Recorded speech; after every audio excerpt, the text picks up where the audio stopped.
और आवाज नहीं आएगी तो लोग जाने भी नहीं देंगे आपको यहाँ से। तो मैं बात कर रही थी, ये बिजनेस बहुत खतरनाक है। ये बिजनेस आज आप लोग यहाँ पे जो आए हैं, आप लोगों को इस प्रोग्राम में बुलाया गया है। यस और नो? किसी किसी को तो हाथ में जोड़ के बुलाया गया होगा यार प्रोग्राम में। चलो पूजा मैडम आ रही है हमारे साथ, चलो बच्चू मेरे साथ नहीं गया तो मेरी अप्लाई मेरी बैंड बजा देंगे। यस और नो? कोई बोलोगे यार मैंने 5 टिकटें खरीद के पहले से रखी और तू नहीं गया तो मैं क्या करूँगा, टिकटें वापस करूँगा तो मुझे डेट भरनी पड़ेगी। किसी के आगे मैं हाथ जोड़ेंगे, किसी को प्यार से बोलेगा, किसी को पुचकार के बोलेगा, किसी को दोस्ती का नाता देकर बोलेगा, किसी का रिश्तेदारी का नाता देके बोलेगा, और किसी को तो गुस्सा भी किया होगा अगर 8 साल प्रोग्राम में नहीं गया ना तो तेरी मेरी दोस्ती। यस और नो? यानी कैसे भी करके जबरदस्ती लोगों को बुलाया। यस और नो? क्या सब लोग आ गए? नहीं, 10 को बुलाया तो 2 आए। यस और नो? देखो ये हिंदुस्तान का सिद्धांत है, ये कल्चर है, ये सच्चाई है कि अच्छी चीज लोगों को जल्दी से समझ में आती नहीं है और बुरी चीज जल्दी समझ में आ जाती है। सुबह सुबह दूध देने वाला घर पे दूध देने आता है। यस और नो? और दारू पीने के लिए रात को ठेके पे जाना पड़ता है। यस और नो? यस। तो ये अच्छी चीज है और कहते हैं ये अच्छी चीज आपके दरवाजे पे स्वयं चलकर आती है, पर हमें इसका अंदाजा नहीं होता कि हमारे घर में क्या आया है। आज कितने नए मेहमान, एक बार हाथ खड़ा करेंगे जो पहली बार आए, कितने भाग्यशाली है ये लोग, इनके लिए जोरदार तालियां बजाएं। और आपको गजब की बात बताऊं, बता दूं, ये जो नए मेहमान आए ना ये बड़े भाग्यशाली है, पर ये बात इनको पता ही नहीं है कि ये भाग्यशाली है। यस और नो? यस और नो? क्योंकि ये आरसीएम की मीटिंग में आना ये आपकी मर्जी नहीं है, ये ऊपर वाले की मर्जी है। क्योंकि आरसीएम बिजनेस कहते हैं दोस्त से मिलता है, पड़ोस से मिलता है, रिश्तेदार से मिलता है, कभी कभी तो अनजान से भी मिलता है। आपको भी किसी न किसी ने आरसीएम बिजनेस के बारे में बताया था, जैसे आपको बताया था मुझे भी बताया। मैं बहुत ज्यादा पढ़ी लिखी नहीं हूँ, मेरे कपड़ों में मत जाना, मैं मात्र 12वीं पास हूँ। छोटे से गांव छत्तीसगढ़ रायगढ़ में मेरा जन्म हुआ, वहां पे मैं पैदा हुई और उसके बाद मेरे माता पिता उड़ीसा रौरकेला स्टील सिटी जहाँ पे स्टील प्लांट है वहां पे शिफ्ट हो गए। वहां पे मेरी पढ़ाई लिखाई हुई, वहां पे मैं पढ़ी लिखी, अपने बचपन को मैंने जिया, अपने माता पिता के साथ रहा, अपने माता पिता को संघर्ष करते हुआ, जैसा कि हर बच्चे अपने माँ बाप को संघर्ष करते देखते हैं। 12वीं की परीक्षा खत्म करने के बाद जैसे सर ने बताया अरुण वैष्णव सर उनको भूत की तरह लगते थे। जब शुरू में जितनी अप्लाइयां हैं जो पीछे काले कोट पैंट वाले लग जाते हैं वो शुरू में भूत लगते हैं, क्योंकि 100 रुपए की टिकट भी निकलवाते हैं, एसपीटी में भी बुलाते हैं। यस और नो? यस और नो? जब 100 रुपए की टिकट निकलवाते हैं तो वो भूत की तरह लगते हैं, और जब अपन रॉयल्टी और टेक्निकल पे आके खड़े हो जाते हैं और लाखों रुपए की महीने की इनकम आती है तभी वही भूत अपने को भगवान जैसा दिखता है। यस और नो?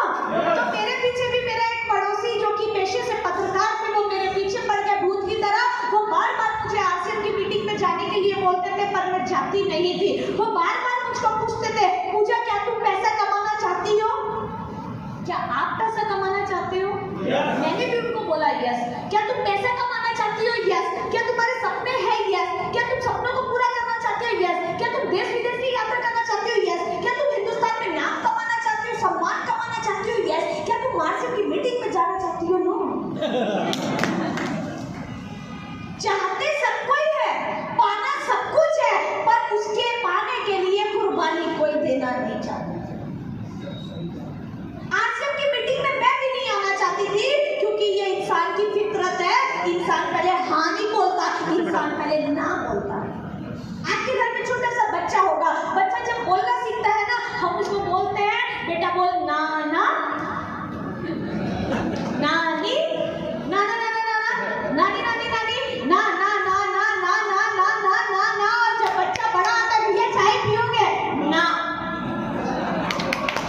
आरसीएम और आरसीएम की इतनी बुराई निकालूंगी कि सारा कोट पैंट वाला कभी आरसीएम का नाम भी नहीं लेगा। मैं उनके साथ मीटिंग में गई, मीटिंग हॉल खचाखच भरा हुआ था, बहुत भीड़ थी, जितने लोग अंदर थे उतने ही लोग बाहर थे, टिकट लोगों को मिल नहीं रही थी, लोग लाइन लगा के खड़े थे। पर मैं जैसे तैसे उस प्रोग्राम के अंदर घुस गई और प्रोग्राम के अंदर घुसी। आप लोग बड़े सौभाग्यशाली हो, आपको कुर्सियां मिली है बैठने के लिए। मुझे पहली बार ये मंच मिला था बैठने के लिए और आज मैं धन्यवाद करती हूँ कि लीडर के चरणों में बैठ के मीटिंग को सुना और आज मैं खुद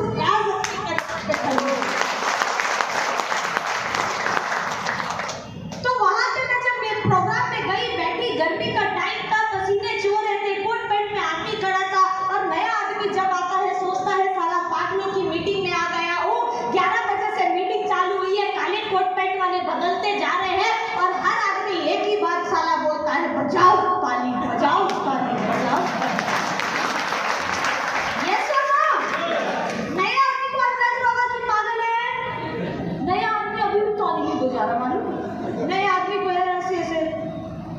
पहले नया आदमी बैठा रहेगा, फिर आधे घंटे के बाद वो ऐसे ऐसे बजाएगा, थोड़ा मजा आने लगा उसको।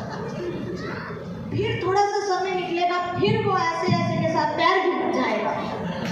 पड़ोसी में बैठा है ना, ज्यादा तेज ताली बजाए तो साला ज्वाइन करा जाएगा। और कसम खुदा की मीटिंग खत्म होते होते जिस आदमी के हाथ से ताली नहीं बज रही ना, उसको नचाते नचाते नहीं भेजा तो मेरा नाम भी पूछा।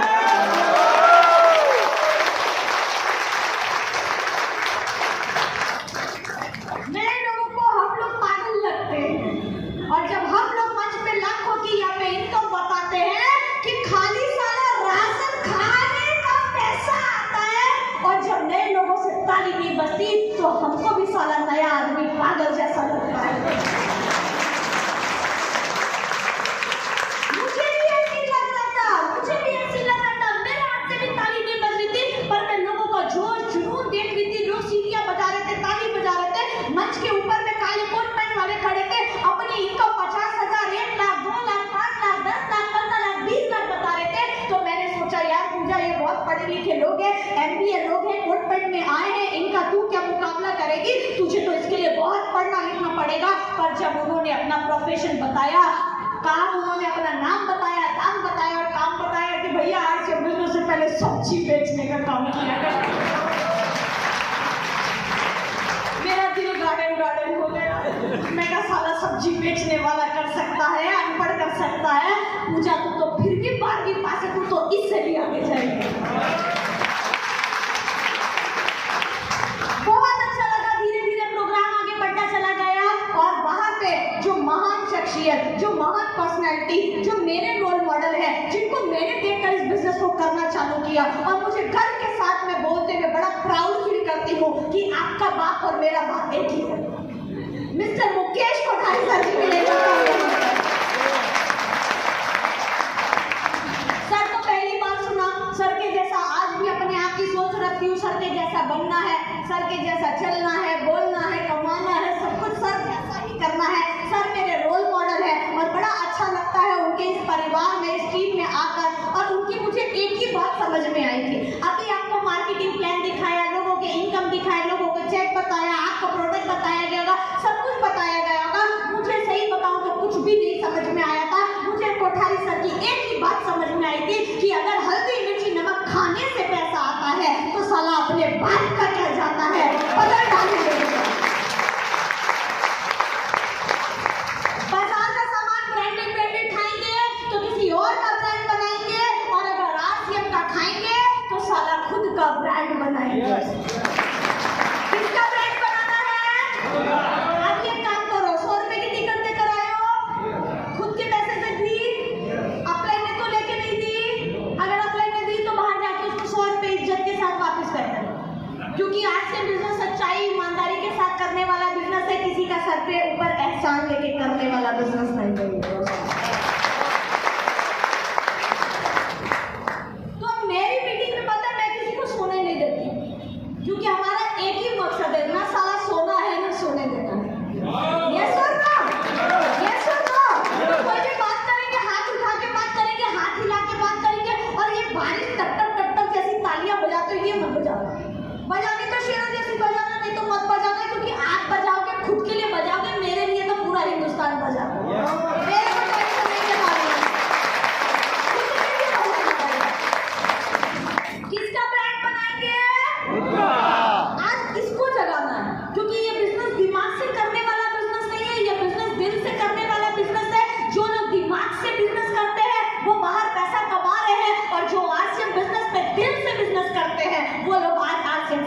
बरसा रहे हैं दोस्तों।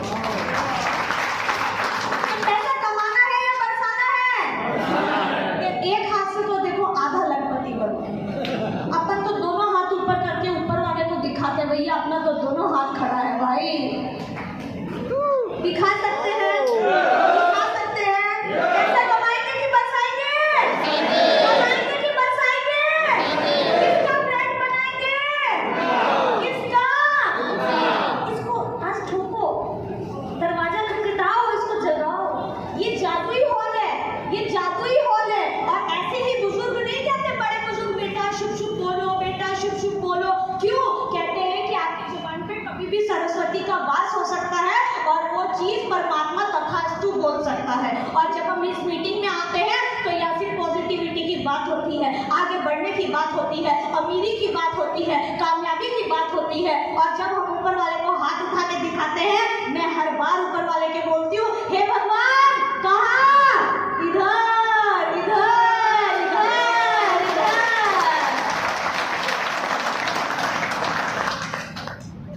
कुछ मांगना होता तो पिताजी को बोलते हैं ना, दो भाई या दो बहनें तो पहले अपन आगे खड़े रहते, पिताजी पहले इधर। यस और नो? वो भी हमारा पिता है। आज इंसान क्यों दुखी है? क्योंकि उसने उस पिता का हाथ छोड़ दिया। आज जब आप बड़े हो गए हैं, आप खुद बच्चों के बाप बन गए हैं। आप सोच के देखो, जब आप बचपन में छोटे थे, क्या आपको कोई दुख था, कोई चिंता थी? आज सुबह कौन सा कपड़ा पहनेंगे, शाम को क्या पहनेंगे, कहीं घूमने जाना तो क्या सूटकेस में पैकिंग करेंगे, क्या करेंगे, कोई चिंता नहीं थी। सारी चिंता माँ बाप की। यस और नो? आज हम दूसरे के माँ बाप बन गए तो आज अपने को चिंता है, क्योंकि हमने वो परमपिता परमात्मा का हाथ छोड़ दिया। और 2 दिन से जब मैं यहाँ आई थी, बोले मैडम 10-15 दिन से बारिश हो रही है, सूरज का मुंह देखने को नहीं मिल रहा। मैंने अपने सारे आश्रम वाले भाइयों को बोल दिया कि 2 दिन जब तक मैं गुजरात में रहूंगी ना, मीटिंग के टाइम तो बारिश आने वाले नहीं है। क्योंकि परमात्मा को बोला, हे भगवान, इधर इधर बोल सकते हैं, भगवान को बोल के दिखाओ, हे भगवान, उसको सिग्नल दो, एंटीना दिखाओ उसको, हे भगवान, इधर। तैयार हो? क्या भी चाहते हो? ये बिजनेस मैंने इस चिराग को रोज रगड़ना चालू किया। जैसा जैसा अपलाइन बोलती गई, वैसा वैसा काम करते गए। अपलाइन ने प्रोडक्ट को यूज करने बोला, अपने ने प्रोडक्ट यूज किया। अपलाइन ने कपड़े बदलने को बोला, अपने कपड़े बदल डाले। अपलाइन बातों को बदलने बोला, अपने बातें बदल डाले। अपलाइन में सिस्टम को ढलने को बोला, अपन सिस्टम में ढल गए। चलते चलते सन 2008 में आरसी बिजनेस मेरी जिंदगी में आया। और चलते चलते इस बिजनेस में काम करते करते बहुत सारे चैलेंज आए, बहुत सारी बातें आई, बहुत सारे लोगों ने बातें बनाई। पर मैं अपने दोनों कान को बंद करके चलती थी और सिर्फ ये कान के ऊपर से हाथ तभी हटाती थी जब अपलाइन कुछ बोलता था। बाहर के नेगेटिव लोगों के साथ मैं नहीं कोई भी बात सुनती थी और ना ही अपने दिल में लगाती थी। मैं यही सोचती थी, ये आदमी जो बोल रहा है इसको कामयाबी के मुकाम पे आके जवाब दूंगी, ऐसे जवाब नहीं दे पाऊंगी। और देखते ही देखते उड़ीसा की मैं पहली 2 साल के अंदर में स्टार पैदा अचीवर बनी दोस्तों। अगर इस बिजनेस की बात करूंगी तो मेरा 100% सारा कुछ आरसी बिजनेस का प्रोडक्ट है। मेरे कपड़े आरसी है, मेरा पर्स आरसी है, मेरी बातें आरसी है, मेरा खाना आरसी है, मेरा घूमना आरसी है, मेरा परिवार आरसी है। और यानी तक की शादी भी मेरे पति है जो वो भी आरसी बिजनेस के पहले टेक्निकल अचीवर थे और एडमिरल बन चुके हैं। मेरा पति भी आरसी है, मेरे बच्चे भी आरसी है, सब कुछ आरसी है। 100% प्रोडक्ट यूज, नो एक्सक्यूज। शादी करने के बाद आगे बढ़ते गए अपने सपनों को आज पूरा कर रहे हैं। अगर बात करूंगी स्कूल जब साइकिल से जाया करती थी और जब हमारे दोस्त कार से आया करते थे तो माता पिता को यही बोलते थे, मम्मी क्या हम भी कभी कार लेंगे, क्या कभी हम भी कार से स्कूल जा पाएंगे? तो मेरी एक बेस्ट फ्रेंड थी, वो कार वाली थी। वो कभी कभी मेरी साइकिल को साइड में रखा के मुझे अपने साथ कार पर ले जाती थी तो बड़ी अच्छी फीलिंग आती थी। बारिश के टाइम पे बारिश नहीं लगती थी, धूल मिट्टी के टाइम पे धूल मिट्टी नहीं लगती थी, धूप के टाइम पे धूप नहीं लगती थी। तो मैं भी यही सपना रखती थी, हे भगवान एक गाड़ी तो मैं मरते मरते जरूर लूंगी। पर आरसी बिजनेस का धन्यवाद करती हूँ, एक गाड़ी नहीं, जब से आरसी बिजनेस में अब तक आई हूँ तब तक 6 गाड़ियों की लाइन आरसी बिजनेस चला है। अगर मैं इनकम की बात करूंगी, खाली राशन बदलने से, सिर्फ राशन बदलने से, एक फैसला लेने से, एक डिसीजन लेने से हमारे परिवार में अब तक की 1 करोड़ से ज्यादा की इनकम इस बिजनेस से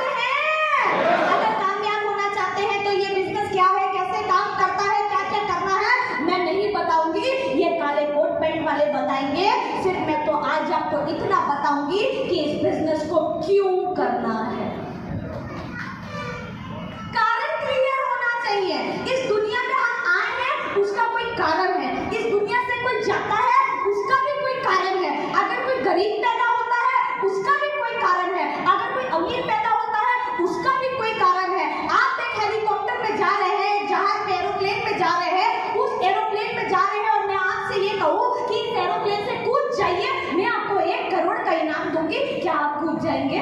नो। 1 करोड़? नो। यार जिंदगी की सारी समस्याएं खत्म। कूदेंगे? जान है तो थोड़ी दूर एरोप्लेन जाने के बाद वहां पे एयर होस्टेस बोलती है सभी साथी अपनी अपनी जान को बचाएं, इस एरोप्लेन में आग लग चुकी है, आप नीचे कूद जाए और 1 करोड़ का ऑफर भी खत्म है। कूदेंगे? हाँ? यार ये क्या गुजराती है, ये तो बिजनेस माइंडेड ही नहीं है। 1 करोड़ मिल रहा तो साले कूदे नहीं, अभी ऑफर खत्म हो गई तो बोलते हैं कूद जाएंगे। क्यों? जान है तो कारण क्लियर हो गया कि कूदना क्यों। बचपन से मैं कहानी सुनती आ रही हूँ और ये कहानी मुझे बड़ी मोटिवेट करती है। बचपन में मुझे ये कहानी समझ में नहीं आती थी, सिर्फ कहानी सोच के ताली बजा देती थी, पर आज से बिजनेस में आने के बाद इस कहानी का मकसद पता लगा। वो कहानी मैं आपके साथ शेयर करना चाहूंगी, आप अपनी जिंदगी के साथ रिलेट करके देखिएगा। एक बार की बात है, जंगल का राजा शेर, उसे भूख लगती है, वो जंगल में सैर करने निकलता है, शिकार देखता है, इधर देखता है उधर देखता है, उसे एक नन्हा सा प्यारा सा खरगोश दिखता है। वो शेर खरगोश को पकड़ने की कोशिश करता है, खरगोश भाग निकलता है, खरगोश आगे आगे, शेर पीछे पीछे, खरगोश आगे आगे, शेर पीछे पीछे, खरगोश भागता भागता भागता भागता अपने बिल में छुप जाता है और शेर बेचारा बिल के बाहर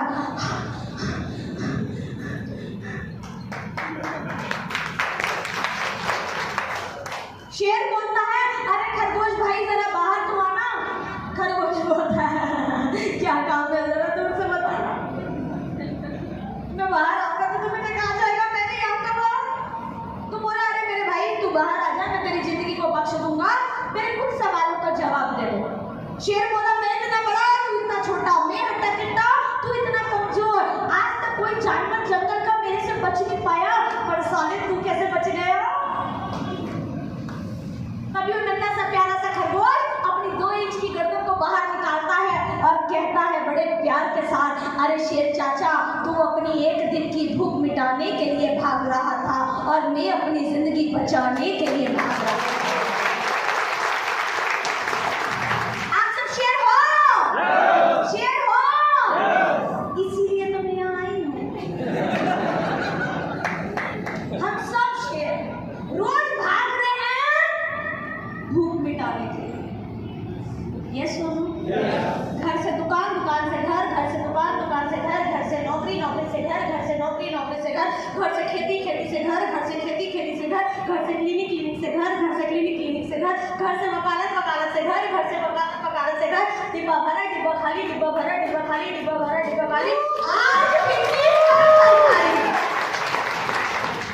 यस, आज भिंडी बनाई है, कल कद्दू दे दूंगी, कद्दू खिला खिला के साला कद्दू जैसा बना। बाद में बोलते हैं मुझे साला कोई काम करे। बात हंसी मजाक की जरूर लग रही है, पर एक बार अपने दिल को इसको महसूस करके देखो, जो आप अपने परिवार को छोड़ के, अपनी बीवी को छोड़ के, अपने बच्चों को छोड़ के, अपना घर छोड़ के, अपना देश छोड़ के, अपना समाज छोड़ के, अपने परिवार से दूर रह के, जो आप पैसा रोज कमा रहे हैं सिर्फ पेट की भूख मिटाने के लिए कमा रहे हैं, पर जिंदगी बचाने के लिए कौन भाग रहा है? मुझे ये बात बता। रोज भाग रहे हैं भूख मिटाने के, ये शरीर भी तो गाड़ी है ना, रोज फील्ड में जा रहा है, जा रहा है, जा रहा है, क्या गारंटी आज रात को ये गाड़ी वापस आएगी? कोई गारंटी है? कोई गारंटी है? इस दुनिया में किसी चीज की कोई गारंटी नहीं। भगवान ना करे अगर घर के चलते फिरते मुखिया को अगर कुछ हो गया, ये जो बहनों के चेहरे पे मुस्कान है ये गायब हो जाए, जो बच्चे स्कूल में पढ़ाई कर रहे हैं वो गायब हो जाए, जो लाइफस्टाइल धीरे धीरे जैसे तैसे जिंदगी चल रही है या काट रहे हो वो भी खत्म हो जाएगी। कहते हैं जब घर का मुखिया जब उसे कुछ हो जाता है ना तो हम बहनों का हाथ यूं मांगने के लिए मजबूर हो जाते हैं। सही बोल रही तो बोलिए हाँ, सही है। और ईमानदारी से सोच के बताना, क्या आपके इस दुनिया में ना रहने के बाद या कोई मुसीबत आ जाएगी, क्या इस हाथ के ऊपर कोई चाचा ताया, कोई जेठ जेठानी, कोई भैया भाभी, भाई बहन, कोई इस हाथ पे पूरी जिंदगी कोई पैसा रखेगा? कोई बच्चों की फीस रखेगा? कोई मेडिसिन के दवाइयों के खर्चे रखेगा? कोई घर का किराया रखेगा? कोई राशन पानी देगा? अगर इस हाथ के ऊपर कोई देने वाला है, फिर तो आपको आरसीएम करने की जरूरत नहीं है। और अगर इस हाथ के ऊपर कोई पैसा रखने वाला नहीं है, तो आरसीएम बिजनेस करना आपकी मजबूरी है दोस्तों। मैंने आरसीएम बिजनेस को इसीलिए किया, मैंने आपको बोला ना, कारण क्लियर होना चाहिए इस बिजनेस को करने का। मेरा कारण क्लियर था। आए दिन टीवी पे न्यूज आती है, महिलाओं के साथ ये हो गया, ये हो गया, ऐसा हो गया, वो हो गया, ससुराल में जला दिया, दहेज के लिए ऐसा कर दिया, ऐसा हो गया, नई शादी हुई थी, पति पूरा हो गया, अमीर के घर शादी किए थे, अचानक दिन रात तो रात वो रोड पे आ गए। ऐसे सैकड़ों कहानी हमारे हिंदुस्तान। मैं उन कहानियों के बीच में अपना नाम दर्ज नहीं कराना चाहती थी, मैं इन सारी चीजों से दूर रहना चाहती थी और इतिहास रचना चाहती थी। मैं चाहती थी कि लोगों के पैरों पे गिरने से अच्छा है कि इंसान अपने पैरों पे खुद खड़ा हो जाए, मांगने वाला नहीं बल्कि देने वाला बन जाए। और आज आरसीएम बिजनेस ने मुझे देने वाला बनाया है दोस्तों। मांगने वाला बनना चाहते हैं या देने वाला? देने वाला।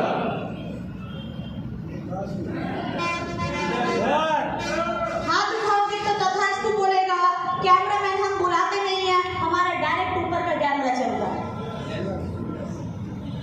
मांगने वाला बनना है या देने वाला? देने वाला। हाथ उठा के, हाथ उठा के। अरे मैं आपको एक बात बताती हूँ, हाथ नीचे रखो, इतनी मजबूरी में मत उठाओ। लोग मुझे पता है क्यों बुलाते, मैडम आपको तो खूब एनर्जी है, खूब जोश है, क्या खाते हो? मैं कहा साला यही खाती हूँ जो तुम खाते हो। आपको पता है आरसीएम बिजनेस क्यों नहीं बढ़ता? आपके साथ लोग क्यों नहीं जुड़ते? आपके साथ मीटिंग में लोग क्यों नहीं आते? आप मीटिंग में बुलाते हो, भैया 11 तारीख को प्रोग्राम हो रहा है, हम तो जाएंगे, हमको जाना है, तुम भी आ जाओ। आरसीएम कैसे बताते हैं? हम भैया आरसीएम बिजनेस है ना, आप खरीदारी करो तो पैसा आएगा, बिना से करो। अरे जिसके बोलने में जान नहीं है, जिसके शरीर में जान नहीं है, जो ताली नहीं बजा पा रहा, जो हंस नहीं पा रहा, और रॉयल्टी का पैसा सारा ऐसे धड़ाधड़ आता है, ऐसे करके कितना पड़ता है? पूछो दिलीप सर से, पूछो लाखों का चक्कर है, ऐसे लगा के तुम लगा रहे हो, सारा मिल लेता है सबको। पैसा के नाम पे बहुत ताली बज गया। वाह वाह, गुजराती। जोश रखो बॉडी में। मैं आपको कसम से बोलती हूँ, आपको आज से तो प्लान भी देना नहीं आएगा ना, पर आपके बॉडी में जोश है, जुनून है, आप लोगों से बात करते हुए फुल कॉन्फिडेंस में बात करते हैं ना, मैं आपको बोलती हूँ आप टेक्निकल बन जाओ। मांगने वाला बनना कि देने वाला? देने वाला। मांगने वाला कि देने वाला? देने वाला। किसका ब्रांड बनाएंगे? खुद का। पैसे कमाएंगे या बरसाएंगे? बरसाएंगे। पैसे बरसाने के लिए तैयार हो? Yes. बता दूं? Yes. बता दूं? Yes. ये बाजार की दुकान है, ये आरसीएम की दुकान है। बाजार से सामान लेकर खाएंगे तो पैसा, आपने सिर्फ एक्टिंग करनी है मेरी, देखो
करो मेरे भाई लोग। आपकी शादी हो गई, आप आरसीएम में जुड़ गए, आज ही आए हैं और शादी हो चुकी है, तो फिर आपको आरसीएम की बीवी नहीं मिलेगी। ऐसे मत करो। एक लेडीज लोग मेरा शिकायत करती है भीलवाड़ा में जाकर, सर को बोले सर हमारे पति लोग 100% आरसीएम करना चाहते हैं। सर बोले अच्छी बातें करो करो, जल्दी जल्दी रोटी टेक्निकल बनोगे। तो बोले पूजा मैडम बोले बीवी, तो लोग बोले साला बीवी भी आरसीएम की चाहिए, अभी हम कहाँ जाए। तो भैया जो शादीशुदा आदमी है, गलत बात है, अपनी बीवी को आरसीएम की मीटिंग में लाते लाते आरसीएम वाला बना दो, और जो कुंवारा है उसके लिए रास्ता पूरा खाली है।